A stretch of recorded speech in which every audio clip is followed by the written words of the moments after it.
Welcome back guys. वापस से आप लोगों का स्वागत है हमारे इस चैनल पे जिसमें हम कर रहे हैं क्लास 12 की बायोलॉजी। और लास्ट टाइम हमने इसमें देख लिया था principle of inheritance and principle of variation. तो प्रिंसिपल ऑफ इनहेरिटेंस और वेरिएशन में हमने क्या समझा था कि क्या ऐसी प्रॉपर्टीज होती है जो कि पेरेंट्स से आगे ऑफस्प्रिंग्स में जाती है यानी इनहेरिटेड होती है, और कौन सी ऐसी प्रॉपर्टीज होती है जो कि एक इंडिविजुअल अपने आप अपने पूरे लाइफ स्पैन में अपने अंदर लाता है, वो होता है वेरिएशन।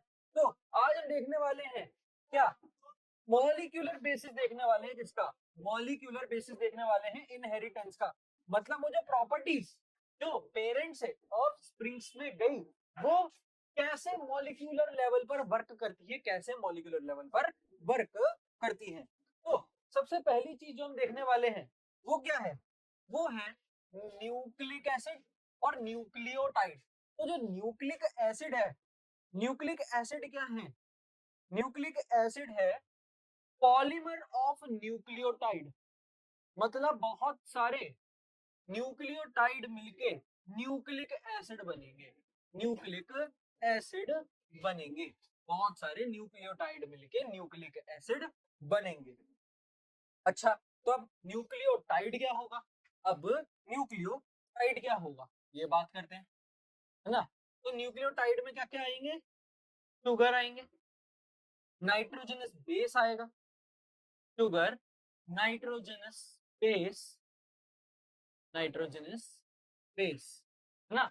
जैसे ये जो न्यूक्लियोटाइड है, बहुत सारे न्यूक्लियोटाइड मिलके क्या बने? Nucleic acid. और यही न्यूक्लियोटाइड कैसे बने होते हैं? शुगर से, नाइट्रोजन बेसिस से, और एक और चीज इसमें आती है जो कि है फॉस्फेट ग्रुप। इधर लिख देते हैं फॉस्फेट ग्रुप, फॉस्फेट ग्रुप। तो ये तीन चीजों से मिलकर क्या बना? न्यूक्लियोटाइड। और बहुत सारे न्यूक्लियोटाइड से मिलकर क्या बना? Nucleic acid. और ये जो न्यूक्लिक एसिड है, एग्जांपल ऑफ न्यूक्लिक एसिड क्या है? DNA and RNA. Example of nucleic acid क्या है? न्यूक्लिक एसिड क्या है? DNA, DNA and RNA, DNA and RNA. ये इसका हमारे पास एग्जांपल है न्यूक्लिक एसिड्स का। अच्छा, न्यूक्लिक एसिड से आगे बढ़ते हैं, बात करते हैं डीएनए की। न्यूक्लिक एसिड से आगे बढ़ते हैं, बात करते हैं डीएनए की। तो अच्छा, एक काम करते हैं, डीएनए से पहले नाइट्रोजनस बेसिस की भी बात यही कर लेते हैं। तो इधर आते हैं जरा, नाइट्रोजनस बेसिस के लिए, नाइट्रोजनस बेसिस मतलब वो बेसिस जिसमें नाइट्रोजन एक कॉमन ग्रुप है सभी के बीच में, ना। तो इसमें दो तरीके के होते हैं। ये कौन कौन से होते हैं? कुछ होते हैं प्यूरीन्स, कुछ होते हैं प्यूरीन्स, और कुछ होते हैं पायरीमिडीन। पायरीमिडीन प्यूरीन है और पायरीमिडीन है। तो जरा प्यूरीन्स की बात करते हैं। प्यूरीन्स में कौन कौन से आते हैं? प्यूरीन्स में आते हैं, इधर लिखना चालू कर देते हैं। प्यूरीन्स में आते हैं adenine, adenine and guanine, and guanine. और इसमें आते हैं cytosine, thymine and uracil, thymine and uracil. तो इनमें अब बॉन्डिंग कैसे होती है वो इधर बता देते हैं, है ना। तो जो एडेनिन है वो थायमीन से जुड़ता है, मतलब एडेनिन थायमीन से जुड़ता है। और जो ग्वानिन है वो जुड़ता है साइटोसिन से, है ना, ये इससे। अच्छा, तो अब ये डबल बॉन्ड और ट्रिपल बॉन्ड का क्या मतलब हुआ कि ए और टी आपस में डबल बॉन्ड से जुड़े हैं और जी और सी आपस में ट्रिपल बॉन्ड से जुड़े हैं। अच्छा, तो ये जो कंस्टिट्यूएंट है ये तो होता है डीएनए में, ये होता है डीएनए में। आरएनए में इससे अलग होता है। आरएनए में क्या होता है? टी की जगह यू आ जाता है, मतलब यूरेसिल आ जाता है। तो उसमें ए यू और जी सी, ये किधर होता है? ये हमको देखने को मिला है आरएनए में। ये हमें देखने को मिला आरएनए में ए यू जी सी के बीच में बॉन्डिंग, और एटीजीसी की बॉन्डिंग मिली डीएनए में। तो ये तो हो गया। अब जरा डीएनए के बारे में बात करते हैं। डीएनए का नाम deoxyribo nucleic acid, deoxyribo nucleic acid. Deoxyribo nucleic acid. ये हो गया हमारे पास इसका फुल फॉर्म। अब इसको डिस्कवर किसने करा था? Discovered by Friedrich Miescher. Friedrich Miescher Friedrich Miescher इन्होंने इसे क्या करा? डिस्कवर करा। अच्छा, या आइडेंटिफाई करा। अब इसके अंदर हमारे पास डबल हेलिक्स मॉडल आता है। DNA double helix.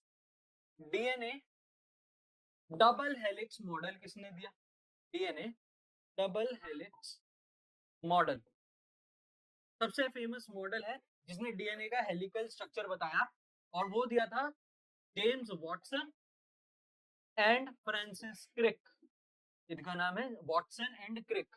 James Watson and Francis Crick ने ये मॉडल दिया था। अच्छा, अब इसके बाद क्या है? डीएनए का मॉडल पता चल गया, और इसके आगे क्या था? डीएनए के अंदर इसमें एक्सरे को मतलब एक मीडियम बना के स्टडी किया गया था। स्टडीड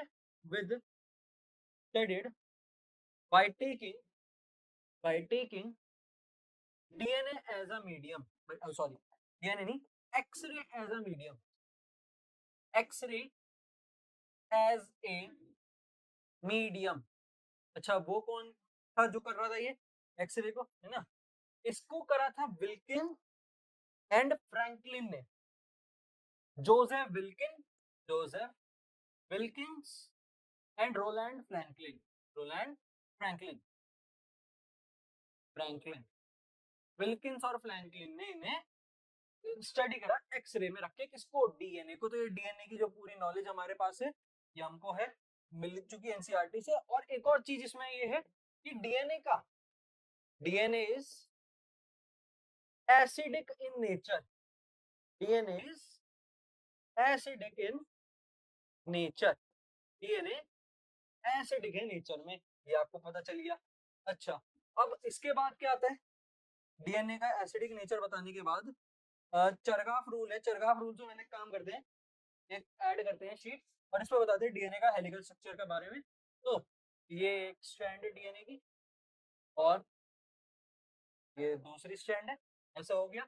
और इनके बीच में ये ए और डी आपस में जुड़ रखे हैं, ये जी और सी, ये ए और टी जुड़ रखे हैं, ये ए और टी जुड़ रखे हैं, ये जी और सी जुड़ रखे हैं, ये और टी जुड़ रखे हैं, ये जी और सी जुड़ रखे हैं, ये और टी जुड़ रखे हैं, ये जी और सी जुड़ रखे हैं। ऐसे 1 2 1 2 3 1 2 1 2 3 1 2 1 2 3 1 2 1 2 3, ऐसे ये पूरा डीएनए बन गया हमारे पास, है ना? इधर भी बना ही देते हैं, चलो जगह भर देते हैं। ये हो, ठीक है, ऐसे जो है पूरा चलता जा रहा है ये। और अब ये पूरा एक डीएनए है, और इसका जो एक टर्न हुआ है, इसका ये जो टर्न हुआ है, मतलब कि टर्न से मतलब समझो कि ये यहाँ पर एक बार घूमा और यहाँ वापस घूमा, तो ये देखो ये एक टर्न हो गया, ये एक टर्न हो गया इसका, ये एक टर्न है। तो इस टर्न का जो बेसिस आएंगे, इसके अंदर टोटल 10 बेस पेयर्स आएंगे। बेस पेयर्स मतलब नाइट्रोजन बेसिस के पेयर्स आएंगे। एक बेस पेयर क्या है? ए और टी, और दूसरा बेस पेयर है जी और सी। ए टी जी और सी। और इस 1 टर्न में जो हमारे पास एंगस्ट्रॉम बनेगा वो है कैसे हट रहा है, वापस बैक करते हैं। तो यहाँ पर जो एंगस्ट्रॉम बनेगा वो है 10 इंटू 3.4, वो है 10 इंटू 3.4 एंगस्ट्रॉम। और ये हो जाएगा 34 एंगस्ट्रॉम, नहीं सॉरी, हाँ 34 एंगस्ट्रॉम, ऐसे बन जाएगा ये हमारे पास 34 एंगस्ट्रॉम। अच्छा, अभी 3.4 क्या है? ये जो बेसिस पेयर्स हैं इनके बीच का जो है डिस्टेंस वो है 3.4 एंगस्ट्रॉम, और इसकी जो विड्थ है वो है 20 एंगस्ट्रॉम, वो है 20 एंगस्ट्रॉम। अच्छा, अब इसको जरा मैं उधर एक अच्छे तरीके से अगर मैं बताऊं तो वो कैसे बताऊंगा वो बताते हैं। तो इधर लिखते हैं A double bond T, G triple bond C, A double bond T, G triple bond C, A double bond T. अच्छा, अब इनके बाहर क्या क्या है? ये दोनों जुड़े हुए हैं, ये दोनों पहले तो आपस में जुड़े हुए हैं, फिर इनके साइड साइड में शुगर जुड़ी हुई है, इनके साइड साइड में शुगर जुड़ी हुई है, इनके साइड साइड में यार शुगर है। उधर भी शुगर है। और अब ये शुगर बेसिस जो है ये आपस में फॉस्फेट ग्रुप से जुड़े हुए हैं ऐसे, यहाँ एक फॉस्फेट, यहाँ एक फॉस्फेट, यहाँ एक फॉस्फेट और यहाँ एक फॉस्फेट। सेम इसमें भी यहाँ एक फॉस्फेट, यहाँ एक फॉस्फेट, यहाँ एक फॉस्फेट और यहाँ एक फॉस्फेट। ये ऐसे बना हुआ है पूरा कंस्टिट्यूएंट और ये आपको डीएनए का डबल हेलिकल स्ट्रक्चर देता है। ये इंपॉर्टेंट है आपके लिए, जानना तो आपको जरूरी है ही। अच्छा, अब आते हैं अपने चरगाफ रूल पर। अब आते हैं अपने चरगाफ रूल पर। तो हमारे पास क्या है, हमारे पास है एडेनिन और थाइमिन और हमारे पास है गुआनिन और साइटोसिन। ये दोनों के बीच में क्या होती है, हाइड्रोजन बॉन्डिंग से ये आपस में जुड़े हुए हैं। कौन सी बॉन्डिंग, हाइड्रोजन बॉन्डिंग। ये पेपर में 1 मार्क में आती है। ये कौन सी बॉन्डिंग है जिस बॉन्ड से एक प्यूरिन दूसरे पिरिमिडीन से जुड़ता है या वाइसा वर्सा बोल सकते हैं, तो हाइड्रोजन बॉन्डिंग है। अच्छा, अब चरगॉफ रूल से हमें क्या पता चलता है कि number of purines, number of purines is equals to number of pyrimidines, number of pyrimidines is equals to number of purine, pyrimidine, pyrimidines, हाँ ये ठीक है, number of purine equals to number of pyrimidine। और एक short और आसान तरीके से adenine plus guanine plus thymine plus cytosine is equals to 100।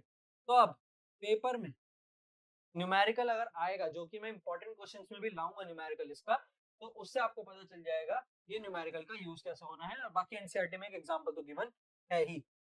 तो इसके बाद देखते हैं क्या है हमारे पास अगली चीज, वो है न्यूक्लियोसोम।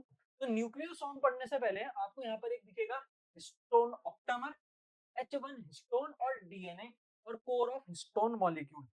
तो हिस्टोन में हमारे पास क्या क्या है, हिस्टोन्स क्या है, प्रोटीन्स है। सबसे पहले तो हिस्टोन्स क्या है, प्रोटीन्स है। और प्रोटीन क्या करते हैं, बाइंड होते हैं डीएनए को, बाइंडिंग में हेल्प करते हैं, help in binding of DNA, help in binding of DNA, help in binding of DNA. और ये डीएनए को बाइंड करने के लिए इन्हें चाहिए एक linker. For binding, for binding they need a linker, they need a linker. और ये लिंकर कैसे, और ये लिंकर का रोल कौन प्ले करता है, वो है H1, इसे कहते हैं लिंकर प्रोटीन। और H2 का A होता है, H2B होता है, H3 होता है और H4 होता है। ये हमारे पास होते हैं number of histone protein.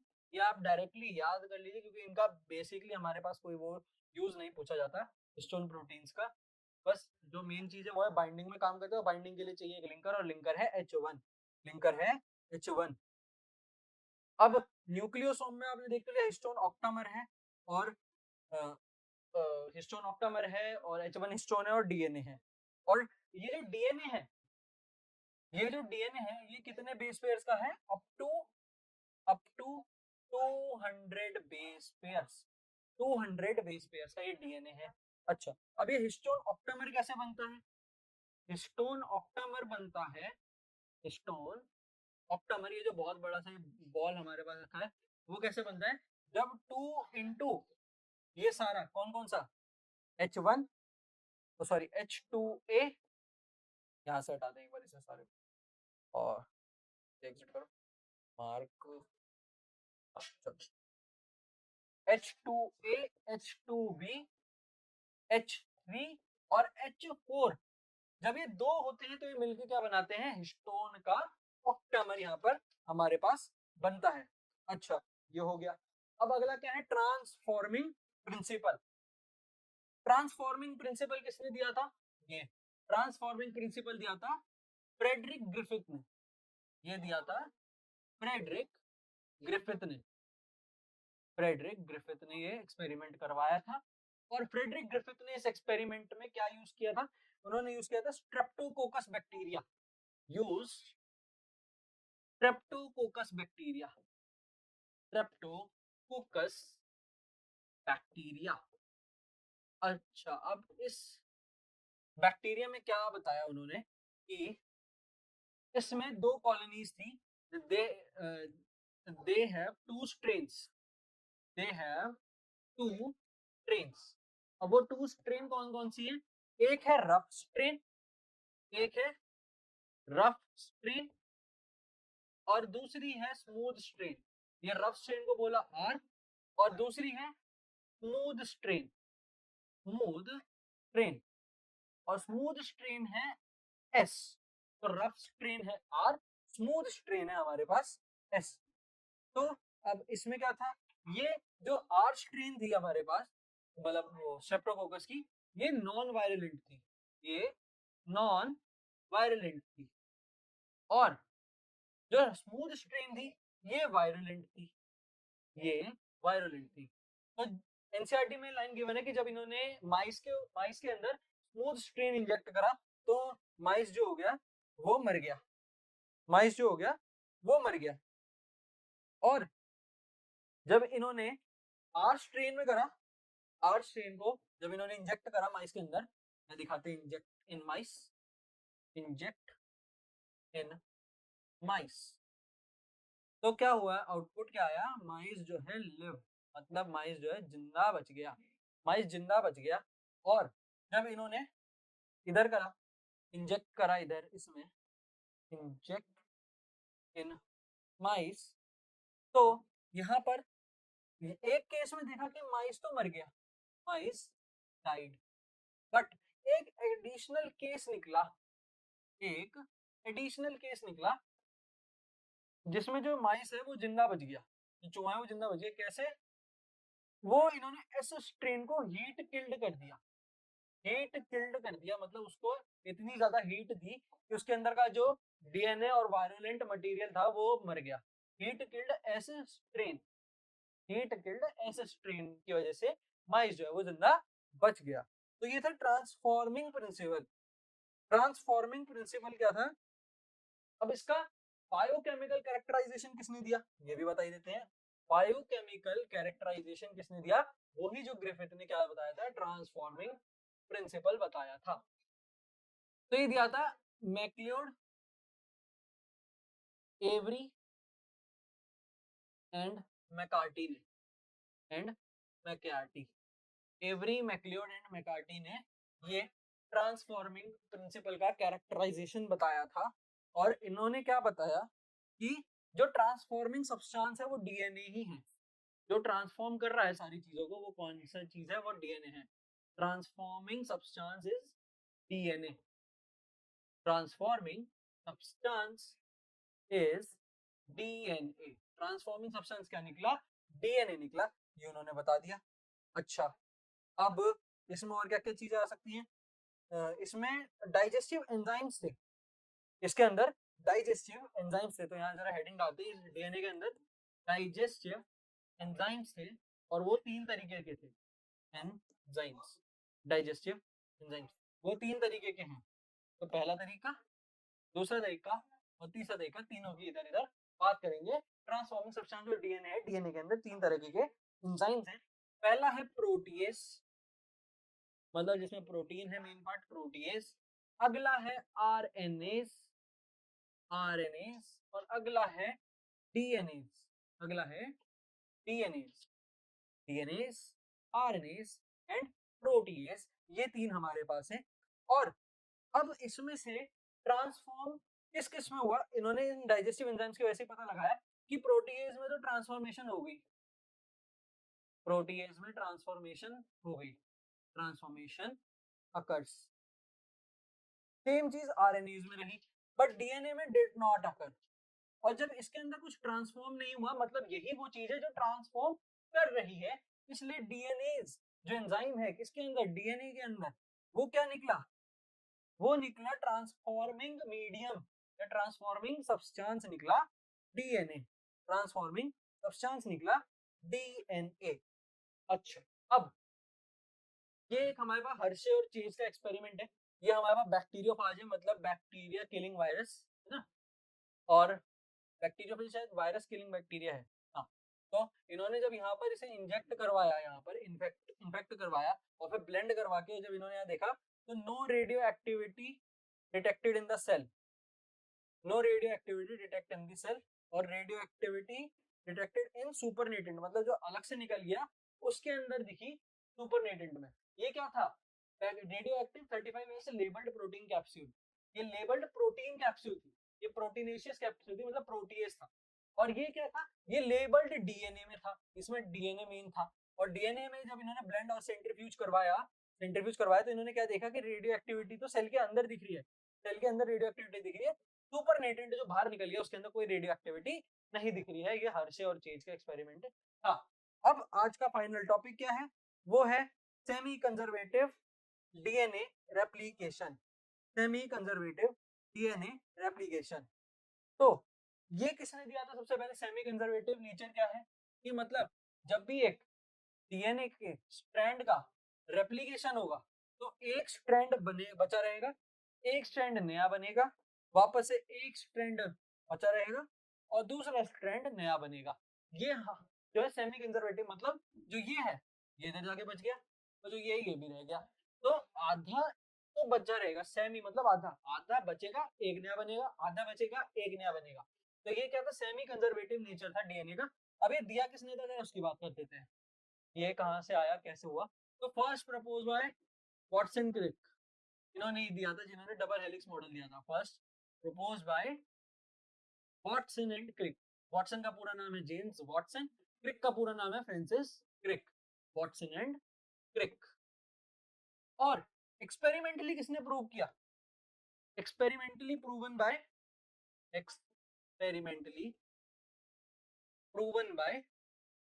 experimentally proven by Michelson and Stahl। Michelson and Stahl, इन दो ने ये काम करा था। अगर मैंने Michelson and Stahl का अलग से नहीं बनाया तो मैं Michelson and Stahl इधर ही बताऊंगा। और ये इन्होंने करा कब था? इन 1958 और करा किस पे था? On E coli bacteria. E coli bacteria हमारे गट में होती है। ई कोलाई बैक्टीरिया, ये एक बैक्टीरिया होता है जो हमारे गट में होती है। ई कोलाई, ये आपको याद रखना पड़ेगा। ये हो गया आपके पास इस चीज का काम पूरा। और मिजेल्सन एंड स्टाल ने क्या करा था कि मिजेल्सन एंड स्टाल एक्सपेरिमेंट क्या है वो भी यही बता देते हैं, छोटा सा ही है। Michelson and Stahl use heavy isotope. Michelson and Stahl use heavy isotope like N15 heavy isotope इन्होंने यूज करा अपने एक्सपेरिमेंट में, जैसे N15 का। और इन्होंने क्या करा?